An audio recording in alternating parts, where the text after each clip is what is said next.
close your eyes for a moment. Imagine a boy, not a man yet, but not quite a boy either, standing in front of a cracked bathroom mirror in a one-bedroom apartment that smells like cigarettes and forgotten ambitions. His name was Zayan Cross, and the world had no idea what was coming.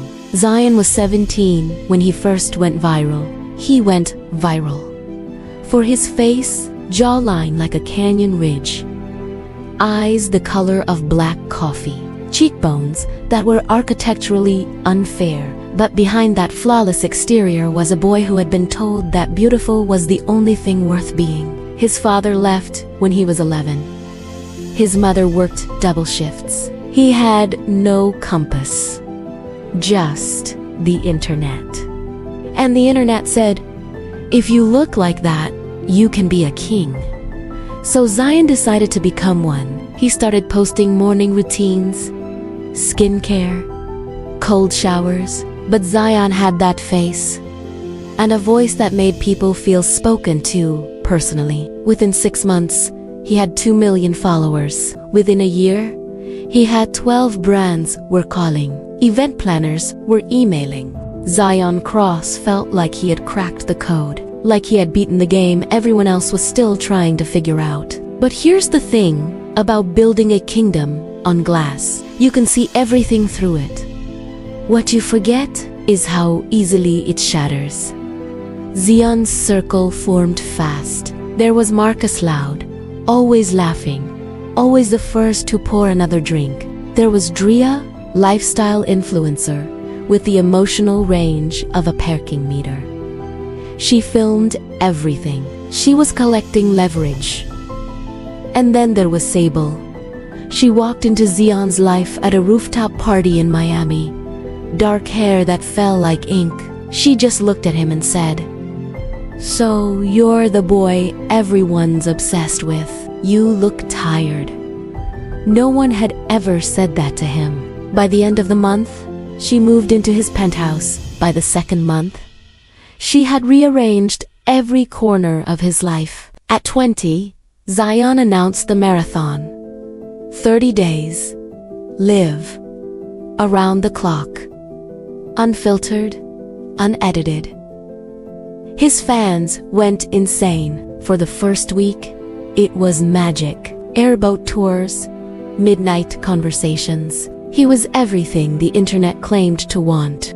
But around day 15, something shifted. Marcus was louder.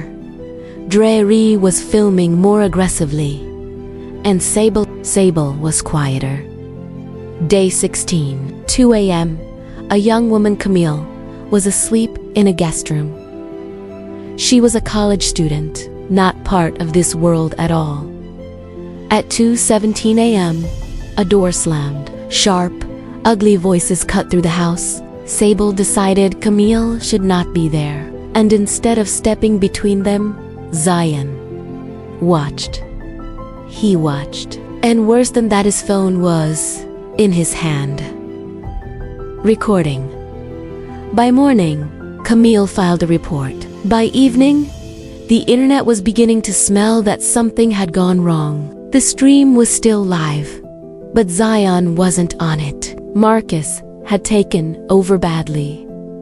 Drea was deleting posts. Sable was silent. Zayan had made one error.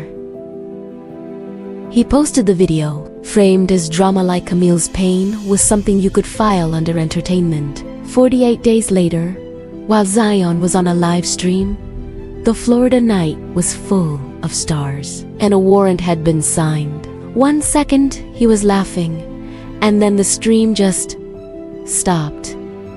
Just black. The chat erupted.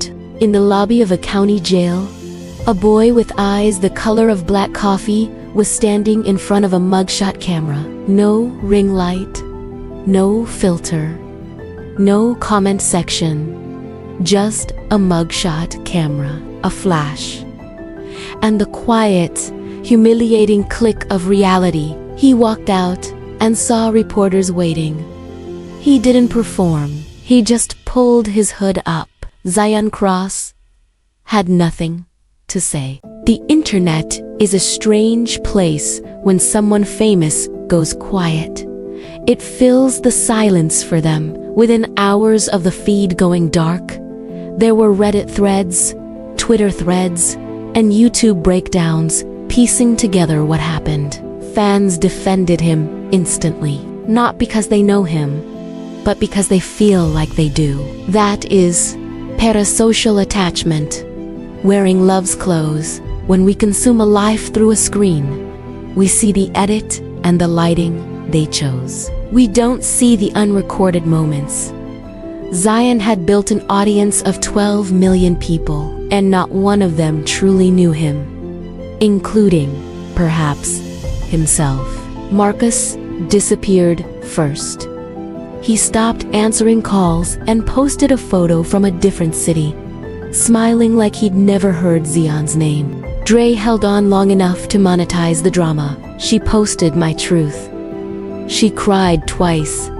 Both times felt practiced. Sable faced her legal process with an expensive lawyer and said nothing. Her silence was the loudest thing in the room. And Zayan, he was sitting in his mother's apartment, the one that smelled of cigarettes and forgotten ambitions. He had come home. His mother, Renata, didn't have an account. She loved her son quietly, consistently, without conditions. She didn't ask what happened. She just made him tea and sat across from him. In that silence, Zayan began to crack open. Zayan had not been truly alone in 3 years. There was always a camera, an audience, or a notification to chase. With his world reconstructed at his mother's kitchen table, Zayan began to write. Not for content, just writing. He wrote, "I spent 3 years trying to make the world see me, and in doing that, I completely stopped seeing myself. Months passed. Zayan cooperated fully. He did one thing his whole industry forgotten was an option. He faced it. He reached out to Camille to acknowledge the harm. He simply said through formal channels, 'I was wrong. I am sorry.' Accountability that costs you something is the rarest thing in the world. It is worth more than 12 million followers." Picture him at 6 in the morning, in his mother's apartment, standing in front of the bathroom mirror, still cracked. He looks at his face. The architecture the internet decided was special. For the first time, he doesn't perform for it. In that cracked reflection, he finds something the algorithm has no category for. Something quiet, something real. He finds himself. The people who truly see youth, ones who make you tea at midnight, those people are your real wealth. Fame is not a substitute for understanding who you actually are. You can be beautiful and still be blind. So before you sleep tonight, ask yourself one question. Am I building something real? Build something warmer? Build something that doesn't need the lights on to be worth looking at. Good night.